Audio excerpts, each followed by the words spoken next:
Então, este é o grande responsável por aquilo que nós tivemos ontem. Nós queríamos agradecer, ou irresponsável, mas nós queríamos agradecer como igreja ao Paulo e à família, a todos os voluntários que nos proporcionaram um tempo incrível e, como já disseram, se Deus quiser, vamos continuar nos próximos anos, porque é necessário nós como pais reciclarmos, como disse o Gemerson, e podermos estar alinhados como pais imperfeitos na vontade do nosso Deus, que é um Pai perfeito. Por isso nós queríamos orar agora pelo Paulo, e o Paulo vai estar a entregar a palavra, e por isso queremos entregar a vida dele e os nossos corações para aquilo que vamos ouvir.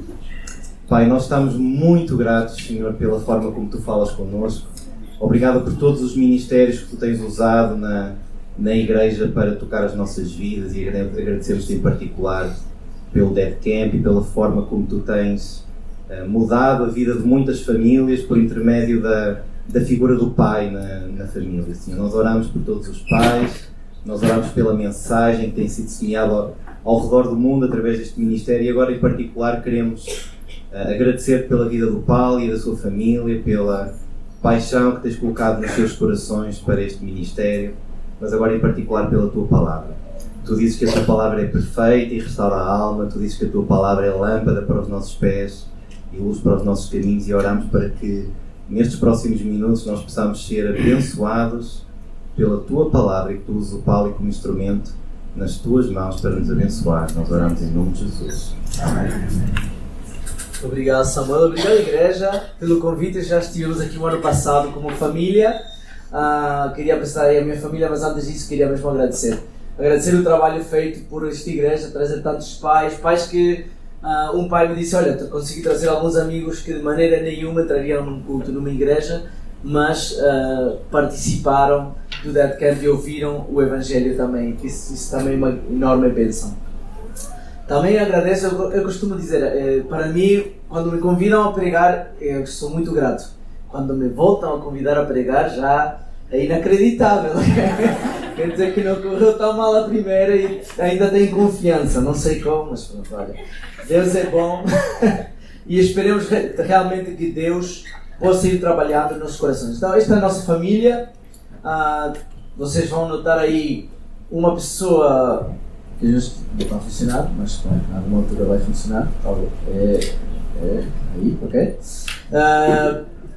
O Damiano, que é o que está aqui maior lá, mais velho, na verdade é o meu filho, meu sobrinho, está morando connosco já faz 2 anos, mas já faz parte da família, do inventário da casa, e pronto, somos abençoados e gratos. Já não consegui ouvir este fim de semana, mas olha, se quiserem podem buscar esse nome, Damiano, e o apelido da minha família, porque tem o mesmo apelido. Ele lançou uma música este ano no Spotify, acho que é em espanhol, não é? É em espanhol, yeah. Mas olha, podem ouvir talvez o meu sobrinho a cantar uma música. Então, nós vamos falar de perspectiva. Perspectiva é algo que às vezes é complicado, porque é mesmo isso, uma perspectiva. E cada um tem a sua perspectiva. E cada um pensa de maneira diferente. Então, na cultura do reino, a perspectiva é chave. A perspectiva não é somente algo que é negociável, nós temos de ter uma boa perspectiva. E nós vamos falar acerca de uma perspectiva do reino. Como nós podemos ter uma boa perspectiva. E vamos ver como a história de uma pessoa que sofreu muito no momento no qual a sua perspectiva mudou de lugar. Então vamos, se quiserem podem ir ao Salmo 73 e vamos estudar este salmo, escrito por um homem que se chamava Asaf. Nós podemos ver em 1 Crônicas 15 e em 2 Crônicas 6. Asaf era um homem bastante importante na história de Israel. Ele talvez seria o baterista, né? Grande baterista que vocês têm aqui. Ele tocava percussão, tocava os símbolos, era percussionista. Mas não somente que ele era o baterista, então ele era fixe, né? Mas ele também era o responsável pelo coral. Era um grande músico, era um músico excelente. Escreveu vários salmos, Salmo 57, depois Salmos 73 até 83. Escreveu vários salmos. Ele dirigiu o culto de adoração quando inauguraram o templo. Olha o privilégio. Era um homem importante. Eu era diretor do coral e de adoração na inauguração do templo. O rei Ezequias, porque foi na altura dele, o chamava de sacerdote e profeta, porque era realmente um homem que ensinava a palavra de Deus. Os filhos de Asaf, a Bíblia fala acerca dos filhos de Asaf, ele tinha formado uma espécie de seminário no qual ensinava a outros a adoração, mas também a palavra de Deus. Ele era levita. Deus o chamou principalmente por causa da sua família. Não sei se vocês sabiam, mas os sacerdotes eram os levitas. Então, por causa da sua família, ele foi chamado. Mas era um homem muito importante. Era um homem que foi muito influente na vida de Israel. Era talvez uma pessoa que, na sua altura, todos o admiravam, o viam como referência e como uma pessoa totalmente influente na teologia, no louvor, e de certeza todos admiravam o sacerdote e profeta Asaf. Quem não queria ser assim, né? Era fixe. Eu também queria que as pessoas me vejam como viam Asaf. Mas em certo momento da sua vida, não se sabe exatamente quando, ele quis deixar tudo. Quis abandonar tudo. Quis deixar tudo aquilo que ele entendia e acreditava como verdadeiro, porque ele perdeu percepção das coisas importantes. A sua perspectiva mudou de lugar. É como quando nós estamos a viajar num carro, e nós vamos falar isso mais no final, né?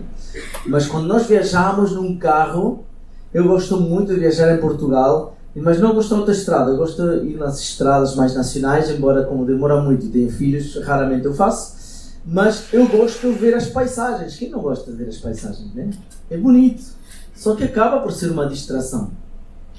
Nos distrai muitas vezes do destino. E já nos aconteceu estar numa viagem familiar e dizer, olha, bora parar aqui para tirar uma foto. Que é um sítio lindo. Nos distrai do destino, da perspectiva. E é isso que fala esta passagem. Perspectiva na cultura do reino.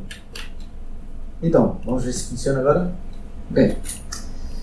Salmo 73 trata de uma pergunta que talvez muitos de nós já nos fizemos alguma vez na nossa vida.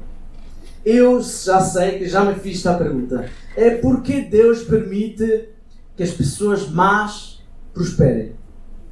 Por que Deus não prospera somente aqueles que põem a sua fé nele, destrói automaticamente as pessoas que não colocam a sua fé nele? Por que Deus permite que pessoas más prosperem? Eu não posso julgar quem é uma pessoa boa ou uma pessoa má, mas, por exemplo, hoje em dia temos um homem como Elon Musk, que é o homem mais rico do mundo. Eu não posso dizer se ele é bom ou mau, mas uma coisa posso dizer, que a maneira como ele lida a sua família, os filhos e os divórcios que ele já teve, é uma pessoa que certamente não é referência para mim na parentalidade, na família, mas ele prospera imenso.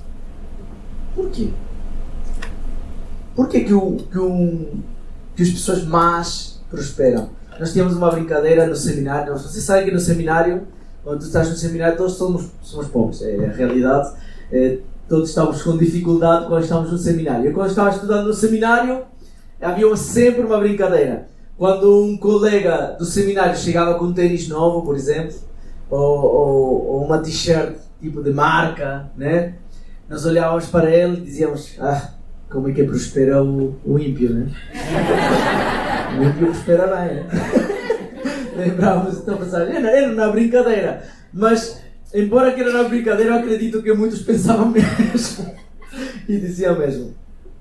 Então, quando chegam problemas à nossa vida, quando situações difíceis nos alcançam, nós precisamos ver o quadro completo para não perder perspectiva.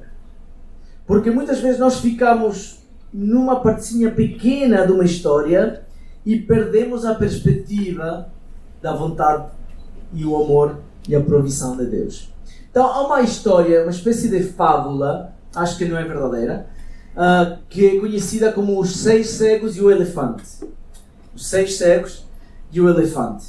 Conta a história que 6 pessoas cegas foram levadas pela primeira vez perante um elefante a um zoológico. Eles não sabiam o que a palavra elefante significava, nunca tinham visto, nunca sabiam, então levaram, em forma de experiência, 6 pessoas perante um elefante. O primeiro foi colocado e colocaram as mãos nele na perna do elefante. Então, quando ele tocou essa perna do elefante, ele pensou, ok, o elefante é um tipo de árvore. Tem um tronco, é uma espécie de árvore. Ok, já entendi, já sei o que é o elefante. O segundo foi colocado e deram as mãos na orelha. E disseram, ok, o elefante é um tipo de manta, né? É um tecido grande e pesado. Ok, eu nunca tinha tocado este tipo de tecido. O terceiro foi colocado no marfim. Ele diz, ok, o elefante é uma arma, tipo uma lança. Eu já sei o que é um elefante. O outro foi colocado na tromba, deram-lhe a tromba. Ele diz, ok, a tromba é uma coisa, o elefante é uma coisa flexível, tipo uma serpente. O quinto foi levado ao lado e tocou e disse, ok, o elefante é uma parede. É uma parede, ok, já entendi. O último foi levado à cauda. E diz, ok, o elefante é um animal muito fininho que parece uma corda. Nenhum deles teve o privilégio de enxergar completamente a grandeza desse animal. Porém, ficavam somente numa perspectiva limitada e analisaram e chegaram a conclusões erradas por não poder ter uma perspectiva correta acerca dessa situação. Não nos acontece a mesma coisa? Não nos acontece o mesmo? Nenhum deles conseguiu realmente compreender ou descrever na totalidade esse animal. De certeza que se um ia parte a parte e via, ia ficar impressionado pelo tamanho de um elefante. Mas eles não conseguiram. A mesma coisa acontece conosco quando olhamos para os nossos problemas apenas com a nossa limitada perspectiva, apenas com o nosso ângulo. Só a partir de nós, isto é, e normalmente focados em nós. Porque quando uma situação difícil acontece, a nossa perspectiva é a única que vale, parece, né? Ficamos a olhar sempre o nosso umbigo. E é difícil.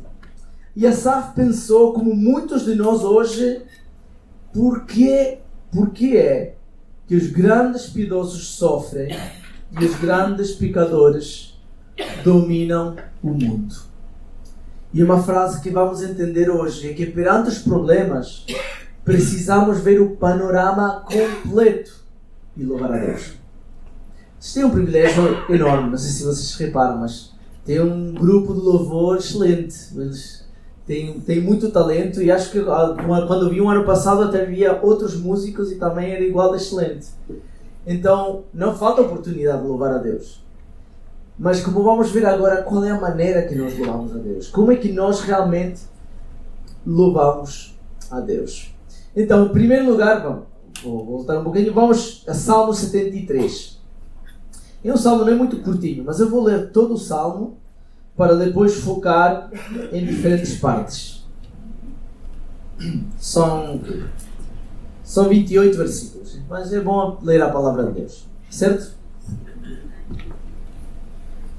Diz assim, Salmo 73, a minha versão é Almeida Revista e Atualizada.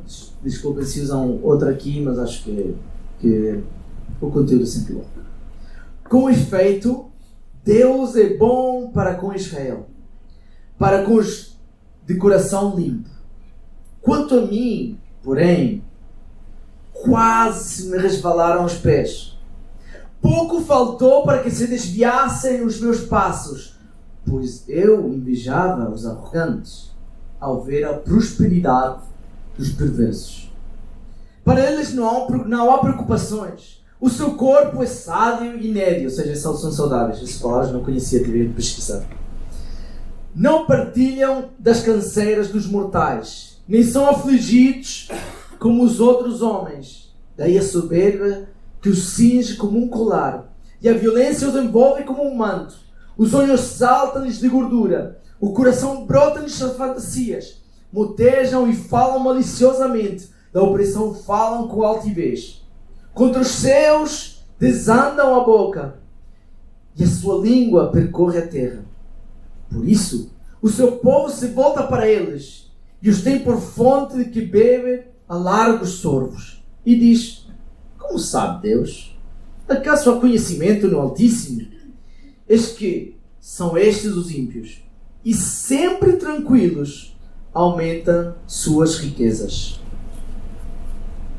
Com efeito, inutilmente conservei puro o coração e lavei as mãos na inocência, pois de contínuo sou afligido e cada manhã castigado.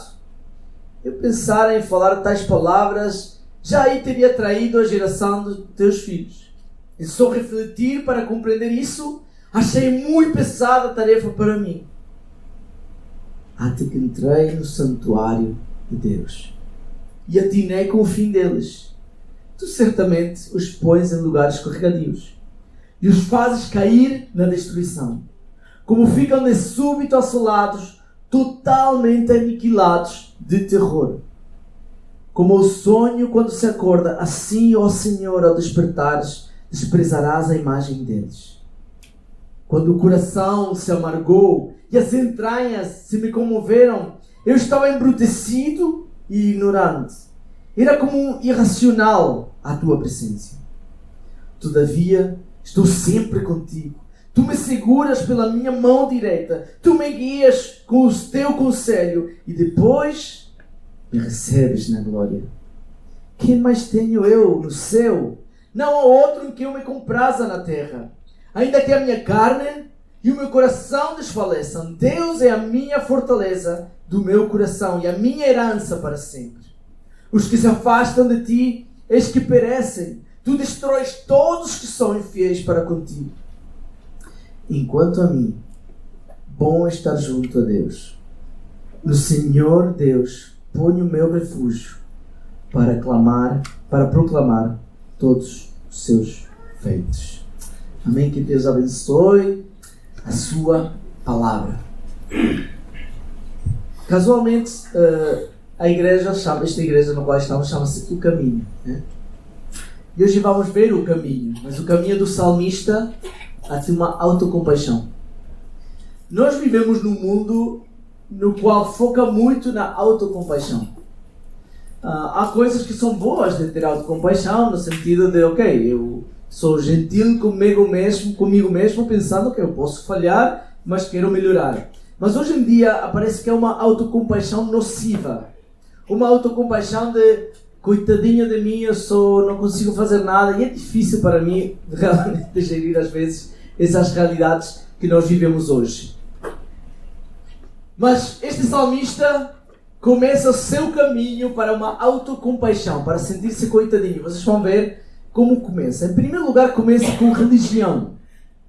Com religião. Quando sabemos o que nos ensinam. Vejam lá como começa este salmo.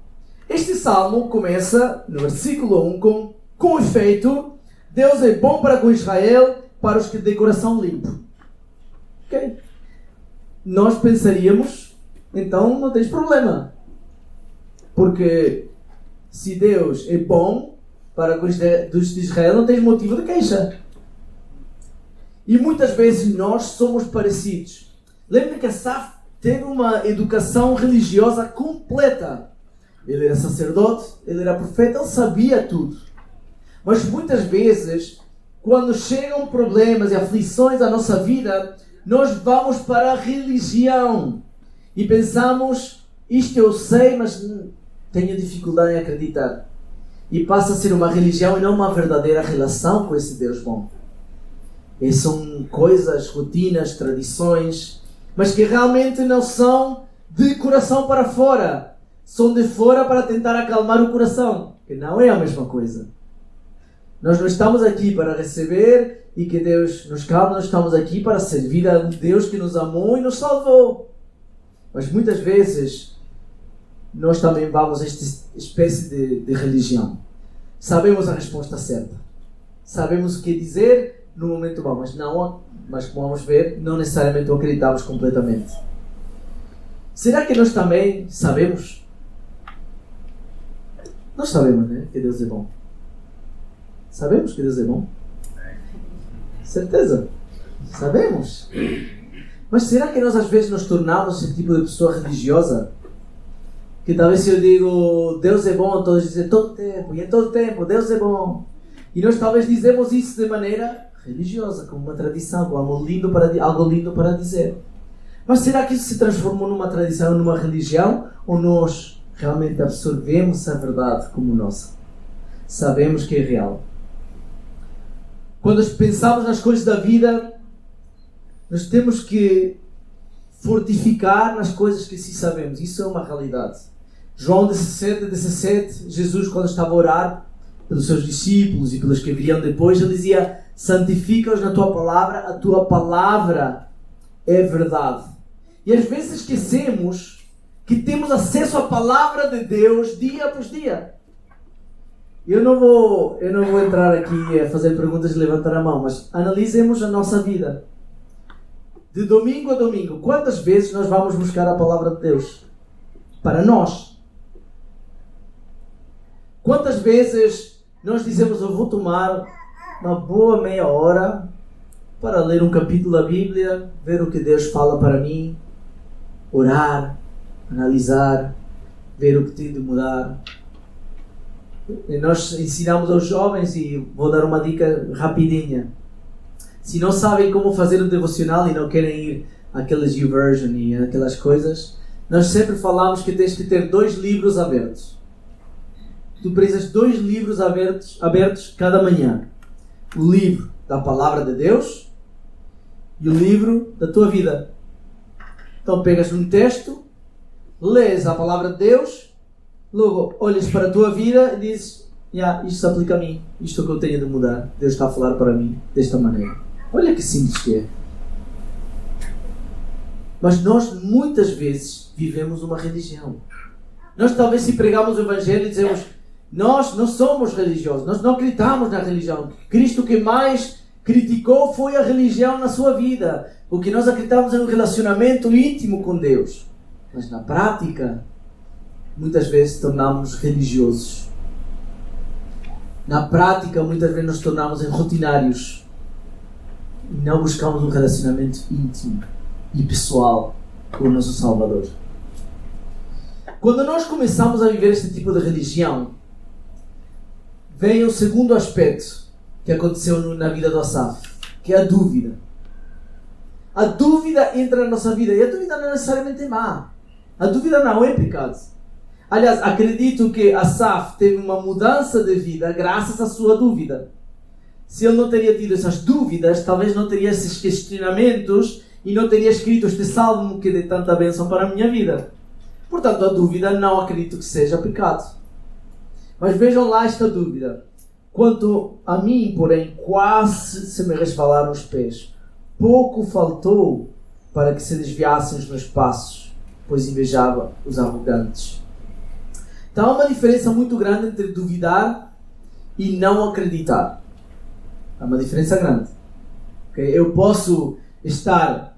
Já me acontece bastante. Não sei se isso acontece na navegação, no Waze ou Google Maps, ou seja, qualquer app que vocês usam. Às vezes manda por um caminho e tu sabes: não, para aí, eu conheço outro melhor. Né? E começamos a duvidar de um aparelho. Né? Então, não, eu vou ir pelo lado que eu conheço. E resulta que lá havia um grande acidente e ficamos 1 hora parados. Porque, claro, o Waze consegue analisar qual é o melhor caminho segundo a circulação. Pronto, já me aconteceu várias vezes, então comecei a aprender a não duvidar tanto de uma tecnologia inteligência artificial. Mas uma coisa é eu duvido, outra coisa é não acredito. Então eu pessoalmente acredito mesmo, que nós podemos saber coisas de Deus e Deus nos dá lugar à dúvida. Mas também nos dá lugar a que nós temos que tirar essas dúvidas com a palavra de Deus e com homens sábios que busquem a Deus. Por exemplo, uma coisa é saber e outra coisa é duvidar.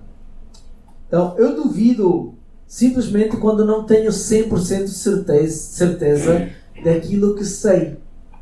Vocês estão a entender? Tipo, a dúvida e o conhecimento está extremadamente interligada. Portanto, a minha religião, aquilo que eu sei, está certo, mas depois a dúvida entra porque coloca em causa aquilo que eu sei. É tipo um conflito.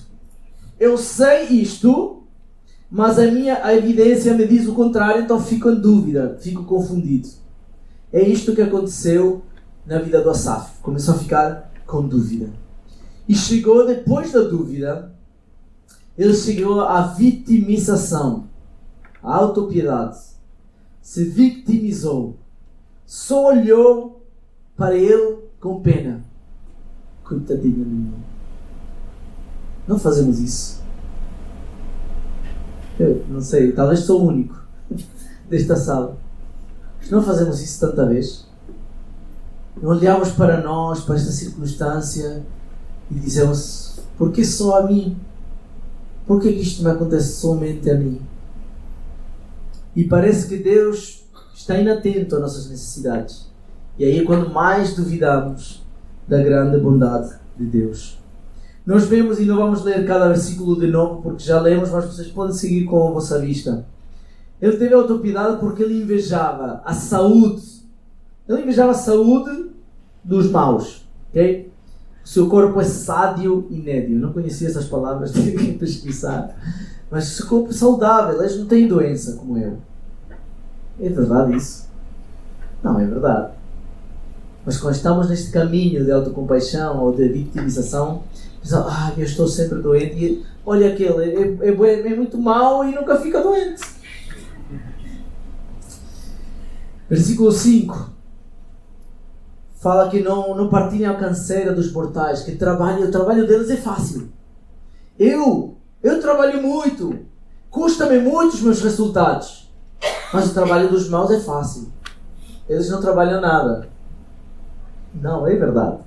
Obviamente, não estamos a falar aqui, talvez em alguns casos, tu pensas: mas um criminoso é roubo, mas acredita que esse não é trabalho fácil, e muito menos para a perseguição mental que vem a seguir. Também não é fácil. Todos trabalham muito e é difícil sempre o trabalho. Versículo 12, nós vemos que ele estava com inveja do sucesso deles. Olha como eles ficam ricos, na segunda parte do versículo 12.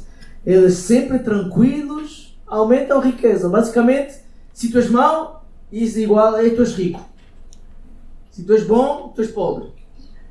É isso que começou a invadir a sua mente. E se nós pensarmos, ele na verdade era um levita, ou seja, ele vivia das ofertas do povo, e o povo era obrigado a dar dízimos e ofertas, ou seja, realmente a sua riqueza, a riqueza do Asaf dependia da riqueza dos outros também. Então não fazia tanto sentido a sua lógica, porque se os outros eram ricos, na verdade ele é que recebia, entre aspas, dinheiro de uma maneira fácil. Ele fazia a obra do Senhor e recebia a sua riqueza, ou o seu dinheiro. E depois ele começa, versículos 6 ao 9, a dar um monte de características, que eu não vou ler os versículos de novo, mas vou dizer as características, e muitos estudiosos acreditam que estas são características que o Asaf desejava poder ter, mas que ele sabia que por ser levita não podia. Então ele dizia: olha, eles são orgulhosos, não posso. Eles são violentos, eles são glutões ou gulosos, eles são insaciáveis. Versículo 7. Eles são maledicentes, falam mal com a sua boca. Eles sem respeito por Deus. Eles são caluniadores. Vou contar uma história que me faz lembrar muito do Asaf. E talvez algum aqui se sinta identificado. Estava com o meu sobrinho, aquele que eu mostrei a foto, num centro comercial. Estacionamos e uma carrinha se estacionou mesmo na nossa frente, não permitindo a nossa saída do estacionamento. Então, nós imaginamos, eu estava fora do carro, meu sobrinho dentro do carro, então eu vejo um bocadinho de longe. O meu sobrinho dá a buzinha a dizer, olha, já estamos quase a sair. E o homem literalmente fez, não, e foi embora. Tipo, vais ter que ficar à minha espera. E aí eu entrei no, tipo, depois acabei de falar, entrei no carro e eu falei, olhei para o meu sobrinho e os dois pensámos a mesma coisa. Que bom momento para não ser crente agora. Nestes momentos eu não queria ser crente, porque ser crente é aguentar e, ok, ser exemplo, mas dava vontade de arriscar o carro, de passar por lado, tipo, sair, passar por lado e uma chave. O argentino é mau, sim, nós pensamos nisso. E não fizemos, ok? É importante esclarecer. Mas nesse momento eu pensava, e que me dera neste momento não ser crente. E muitas vezes nos acontece exatamente isso. Vemos características em outras pessoas e pensamos, essa pessoa tem uma vida fácil. Eu, por ser crente, tenho uma vida difícil. Eu tenho que tomar escolhas difíceis. Ele compara tudo, em versículos 10 ao 14, com a espiritualidade. De pessoas que não se preocupam por nada, mas eu, pela minha espiritualidade, pela minha vida espiritual, eu preciso tomar decisões fortes. E aqui chega, talvez, no versículo 14, acho. No versículo 13. 12 e 13. 13. Chega a quase acreditar a mentira que Satanás mais quer que nós acreditemos.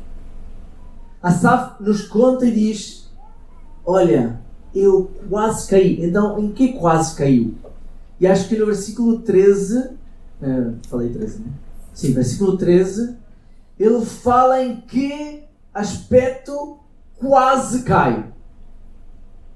E eu acredito que é um aspecto que todos hoje em dia temos um enorme perigo em cair. É um aspecto em qual, se nós cairmos, Satanás tem vitória na nossa vida. Olha o que ele diz, versículo 13. Com efeito, inutilmente conservei puro o coração e lavei as mãos de inocência. Ele quase acredita a mentira. Não vale a pena. Não vale a pena seguir a Deus. Não vale a pena ser puro. Não vale a pena lutar pela santidade. Mas vale viver como os ímpios. Mas vale viver como os perversos. Que eles estão bem. Eu estou todo afligido, estou todo pobre, doente, todo mau, buscando a Deus. Ele quase acreditou essa grande mentira. Não vale a pena viver para Deus. Eu acho interessante, porque ele olhou para si com pena, coitadinha de mim, e depois chegou a pensar, não vale a pena viver para Deus. E eu acredito que muitas vezes, quando nós olhamos para nós com pena, chegamos a um pensamento de que não vale a pena servir ou seguir a Deus. Mas logo bate a realidade, que seria o quarto aspecto deste salmo. Chega à realidade. Quando nós vemos a realidade, percebemos o que realmente acontece, essa fé deixa de ser uma religião e torna-se uma fé real. Foi um caminho, um percurso que ele precisou. Ele precisou talvez passar por um momento de religião, de uma fé meia falsa, né? Precisou passar por uma dúvida. Precisou passar por uma quase queda na sua vitimização, para um dia chegar à realidade. Então, quando nós compreendemos o que passa, antes de decidir nos afastar de Deus, temos que fazer o que Asaf fez. Eu acho que Asaf foi tipo, eu lembro-me, eu na minha infância, na minha adolescência na verdade, teve amigos que me ofereceram droga. Muitos aqui talvez lhes aconteceu também, alguns foram e escolheram aceitar, outros escolheram rejeitar. eu tinha vivido muitos amigos meus, passado pelos vícios, centros de reabilitação. Eu lembro-me que nessa altura eu não estava bem espiritualmente. Eu estava tipo no limbo, eu estava naquela dúvida. Sigo a Deus ou não sigo a Deus? O que eu faço? Ainda não sei. Não sei o que eu quero fazer para a minha vida. Era adolescente, desfruto da vida, a maneira que o mundo me diz, busco a Deus porque dizem que é melhor. O que é que eu faço? Estava nesse limbo. E me lembro que nessa altura eu parei para pensar. Disse, olha, falei para o meu amigo, olha, hoje não, logo se vê, talvez outro dia, hoje não. E depois fui em casa e eu pensei, olha, se eu digo que sim, eu já não tenho volta para trás. Eu não acredito que consiga sair daí. Então, graças a Deus, eu decidi, não vou aceitar. Mas é importante às vezes, quando estamos nesse aspecto de quase estou a cair, olha, estou a duvidar, estou com muitos conflitos na minha mente, estou a vitimizar-me, estou a ver os outros como uau e eu como um coitadinho. É um bom momento fazer esse exercício que a Asaf fez. Tomar um tempo, levar as coisas perante Deus. Deixou de olhar para a paisagem, Asaf, à volta dele, e colocou os olhos somente no destino final. Vocês sabem que os cavalos de carreira, de estrada, eles precisam palas, né? Umas palas para eles ficarem focados no destino, porque se eles distraem-se, assustam-se, vão saltar. E nós muitas vezes acreditamos que somos inteligentes e não precisamos desse tipo de estratégia, mas era bom termos umas palas espirituais às vezes, né? No quais nós podemos focar somente naquilo que é importante e parar de distrair-nos por toda a paisagem que está à nossa volta. Quer dizer que esta palavra que estou a falar agora, estou a falar para mim. Nós como família estamos a passar momentos difíceis nesta altura. Que muitas vezes perguntamos, Deus, porquê? Não faz sentido. Não faz sentido. Nós tivemos pode ser só um dos nossos filhos, para não saber se é algum dos rapazes ou a menina, mas começou que tinha muitas dificuldades com a ira. E ela estava numa altura revoltada. Já falei. Ela estava numa altura. Tá bom, é assim, já sabem. Desculpa, Lívia. Então, ela estava numa altura muito revoltada e com muita dificuldade. E a minha esposa foi lá e ela não conseguia pensar bem, não conseguia, e começava a queixar da injustiça, de como os irmãos a tratam, do que o irmão fez, e estava muito revoltada. E não conseguia. Então a minha esposa teve a grande sabedoria de dizer, olha, por que em lugar de falar isso comigo, não falas isso com Deus? E ela começou a orar e dizer, Deus, eu não percebo porque os meus irmãos... E ela mudou o tipo de choro. Passou de um choro revoltado pela injustiça a um choro de dor, de pedir misericórdia de Deus, de pedir, Deus, ajuda-me nesta situação. Ela que tinha 8 anos na altura, né? Não vinha, 8 anos. E à medida que começou a orar e levar o seu pedido para Deus, o seu coração mudou. E no momento no qual estamos na dificuldade, num caminho duro, nas injustiças, não há nada melhor do que levar essas injustiças a Deus e falar diretamente de Deus. Não estou a gritar na tua bondade neste momento. Estou a duvidar. Por que isto está a acontecer? E levar queixa a Deus. A Bíblia fala tanto na Bíblia, especialmente nos Salmos. Levantei a minha queixa para com Deus.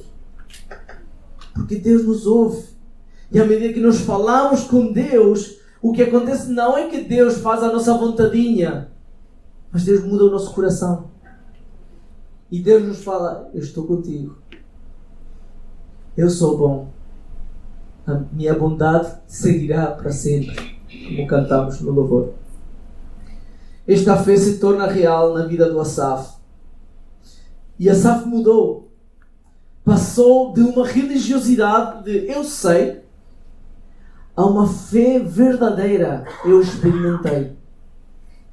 E se nós vemos os versículos 23 a 25, falam acerca de como ele começa a louvar a Deus, dizendo: não há outro que se compara a ti. A quem mais tenho? A ninguém. Posso louvar a Deus. Quando eu começo a sair da religiosidade e passo por uma fé verdadeira, o meu louvor também se torna real. Eu não canto músicas porque o domingo me mandam a cantar música. Eu consigo reconhecer na minha vida, sem música também, que Deus é a pessoa que Ele diz ser na sua palavra. Versículos 26 e 27, agora ele começa a sentir, como estava com dúvida, mas agora versículos 26 e 27 mostra a sua segurança. Olha, a minha carne, o meu coração, eu sei que vou desfalecer. Mas tu és o meu refúgio e a minha herança para sempre. Segurança. E acaba com compromisso. Versículo 28. Quanto a mim. Eu gosto tanto dessa frase, quanto a mim. Obviamente foi ele que falou. Mas eu gostava tanto de tomar essas palavras como minhas também. Quanto a mim. Não importa o que o outro vai fazer. Um dia ele vai se enfrentar a Deus. Mas enquanto a mim, porque a minha responsabilidade sou eu. Não sei se sabem isto, mas a palavra responsabilidade se divide em dois. Habilidade de responder. Responsabilidade. E a nossa responsabilidade tem que ser olhar para Deus e nos comprometermos com Ele. Dessa maneira, nós respondemos de uma maneira saudável, com o nosso compromisso. E não importa o que aquele outro me fez, não importa a injustiça que ele me fez, não importa como ele fofoca nas minhas costas. Enquanto a mim, bom é estar junto com Deus. Talvez para os outros não é bom estar junto com Deus. Talvez os meus colegas de trabalho, escola, universidade me ridiculizam. Mas quanto a mim, é bom estar com Deus. Enquanto a mim, é bom estar com Deus. No Senhor Deus ponho o meu refúgio para proclamar os teus feitos. Compromisso. Enquanto a mim. O interessante deste salmo é que não parece que a situação do Asaf mudou. Não parece, olha, finalmente agora eu sou o rico, os perversos são os pobres. Eu tenho boa saúde e os perversos agora ficaram todos doentes. Ele nunca fala isso na sua passagem. Talvez a situação não mudou no mais mínimo. O que é que mudou? O coração de Asaf. E ele pode se comprometer e dizer: enquanto a mim, eu ponho a minha fé, porque é bom estar junto com Deus. Parece como que ele deixou de ver só a perna do elefante, tirou um passo para trás e diz: enquanto a mim, olha, comparado esta situação, comparado com a grandeza de Deus, e nada, como aquela frase, né? Não digas a Deus quão grande é o teu problema, diz ao teu problema quão grande é teu Deus. Mudar de perspectiva. A nossa vida não deve centrar-se na paisagem aos lados das estradas, mas sim no destino final. Então, alguns versículos para nos encorajar nesta caminhada. Em primeiro lugar, e vou somente ler estes versículos e acabamos com uma palavra de oração. Romanos 8:18. O próprio Espírito testifica com o nosso Espírito que somos filhos de Deus. Ora, se somos filhos, também herdeiros de Deus e co-herdeiros com Cristo. E se com Ele sofremos, também com Ele seremos glorificados.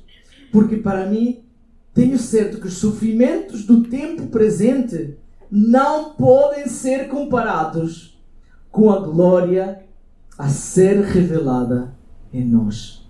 Romanos 8:18. 2 Coríntios 4:17. Por isso, não desanimamos. Pelo contrário, mesmo que o nosso homem exterior se corrompa, Contudo, o nosso homem interior se renova de dia em dia, porque a nossa leve e momentânea tribulação produz para nós eterno peso de glória, acima de toda comparação. Hebreus 12:2. Portanto, também nós, visto que temos a rodear-nos de tão grande nuvem de testemunhas, desembaraçando-nos de todo o peso e do pecado que tenazmente nos assedia, corramos com perseverança a carreira que nos é proposta, olhando firmemente para o autor e consumador da fé, Jesus, o qual, em troca da alegria que lhe estava proposta, suportou a cruz, não fazendo caso da ignomínia, e se assentando à destra do trono de Deus. Considerai, pois, atentamente aquele que suportou tamanha oposição dos pecadores contra si mesmo, para que não vos fatigueis, desmaiando em vossa alma. E finalmente, 1 Pedro 1:6-7. Bendito Deus e Pai do nosso Senhor Jesus Cristo, que segundo a sua misericórdia nos regenerou para uma esperança viva, mediante a ressurreição de Jesus Cristo dentre os mortos, para uma herança incorruptível, sem mácula, imarcessível, reservada nos céus, para vós outros, que sois guardados pelo poder de Deus, mediante a fé, para a salvação preparada para revelar-se no último tempo. Nisto exultais, embora no presente, por breve tempo, se necessário, sejais contristados por várias provações, para que, uma vez confirmado o valor da vossa fé, muito mais preciosa do que o ouro perecível, mesmo apurado por fogo, redunda em louvor, glória e honra na revelação de Deus, na revelação de Jesus Cristo, a que, não havendo visto ou mais, no qual, não vendo agora, mas crendo, exultais com alegria indizível, cheia de glória, obtendo assim o fim da vossa fé, a salvação da vossa alma. A nossa perspectiva do bom e do mal é como, por exemplo, a chuva. Talvez tu tens uma saída com a tua família planejada. Tu queres ir fazer um piquenique, acordas de manhã, sábado de manhã, 11 horas, sais, ai, está a chover. E pensas, ai, porquê? Tinha isto planeado há tanto tempo. Porquê é que chove? E esquecemos a bênção que a chuva é para as pessoas que têm cultivo nos campos. A bênção que a chuva é num Portugal que precisa da chuva para não queimar no final do verão. Temos de sair do nosso umbigo, mudar a nossa perspectiva. Perante os problemas, precisamos ver o panorama completo e louvar a Deus. Que Deus nos ajude esta semana e talvez o resto da nossa vida a sair da nossa perspectiva limitada e buscar a perspectiva eterna do nosso Deus.